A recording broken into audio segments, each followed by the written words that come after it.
everyone, and welcome back to my channel. If you're new here, also welcome to Foxtail. This is my brand new island, and in today's video we're going to do a bit of code shopping and create a mood board which will hopefully help me get inspired for decorating. I will of course tell you all of the codes that I want to use so that you can go away and save them for yourself, but before we get into it, I'm also going to explain to you what I'm thinking for this island, because in my mind at the moment it's a bit of a higgledy-piggledy mess, so it might help you envisage what I'm after as well. Hint, it's very supernatural. So the most important place to start is the map. This is what it looks like. This is the second version of Foxtail. The first version I decided I didn't like it after a week, so we reset yet again. Why did I choose this map? I'm really actually not that much of a fan of it. But this is the map that I finally decided to go through. I ummed and ahed about whether I'm going to do no terraforming or terraforming, and I think I've decided we're not going to do terraforming. So as it appears is how it shall be. I might have to make a few adjustments for bridge placements, but apart from that, I think this is what we're going to go with. Please ignore the placement of the houses and the shops. That is going to change. The only thing that will remain the same is where I've put the museum. It is currently in the tent and I want it to stay that way.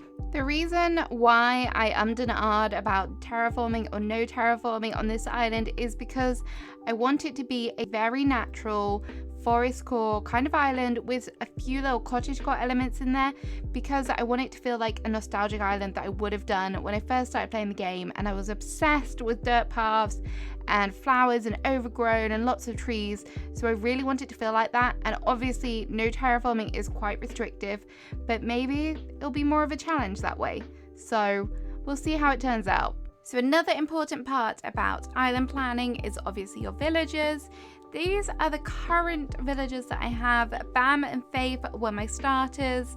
Some of these clearly have to go as they don't match with the forest core vibe.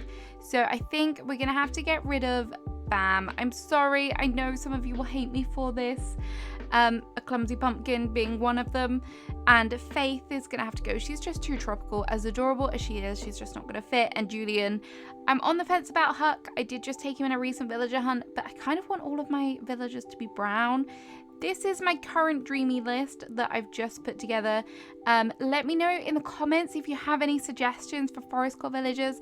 I really want them to be kind of brownish or browny, so that I can kind of have the same sort of colour palette, because I always say I want a really nice aesthetic colour palette and then it never ever happens. So I'm going to try and do it for this island for sure. So that's a brief overview of everything I'm thinking so far, my map, my villagers, and obviously the theme. I hope that gives you a bit of an insight into what I'm thinking when I am going code shopping. But without further ado, let's go find some codes. This is the path that I went for. Obviously I wanted a dirt path and I thought the leaves were perfect. I tested a few different ones and I thought this one was best, especially because I want it to be a spring forest. Obviously this is a 9 tile path, but there are some extra pieces that you can save as well. Some of the kind of single tile pieces do have leaves on them as well, but I decided to mix it up a bit. I'm really hoping that I can use all of the extra pieces, because otherwise that is kind of wasted spots. But yeah, hopefully these will work really nicely in the natural kind of snaking forest. One of the first designs that I came across and that I knew I wanted were these cute little wood planks. I like the fact that they've got different directions on them and they've got the little leaves on them as well. So I think they will tie in really nicely with my dirt path. Whilst we're on the topic of wood planks, I also found these. I thought they were adorable, and they also come with little stairs and also the bow and the little picture dropped, which I just thought was so precious. I had to have them. I thought I would also save this little tiny land bridge because it's the same sort of colour wood and it has leaves on it again. But with doing no terraforming, I don't know how much use I'll actually get out of it. We shall see. And the final wood plank design, I promise for now anyway, is this one with the blanket on top. I love this one.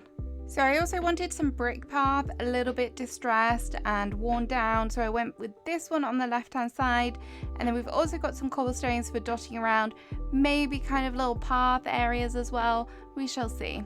As this is a forest core island, I want lots of debris and filler codes, so we've got mushrooms, twigs, foliage, even like a little log. They're so cute, these ones. These are really, really well done. Because the other foliage codes weren't really that green, I decided to add these in by Boys Crossing. The stumps here are some of my favourite as well, so talented. I don't think I've ever created an island without a puddle, so here is a puddle and some paw prints for all of our foresty animals. So I had to get the fox on the right because obviously the island's called Foxtail, and I thought the nest was also a pretty cute filler code. I'm sure we can find a duck to sit on top of it. This is one of my favourite ever truck codes, so I just had to include it. I'm sure they'll have a milk delivery in the forest, so I also chose this milk truck design. I also picked these signs. We've got a nice little kind of rustic map on the left hand side, and then a cute little fishing spot sign as well, which I obviously used in the Froggy Crossing collab. So the next theme is paper, and I've picked up this newspaper design. Obviously I won't just chuck it on the floor like this.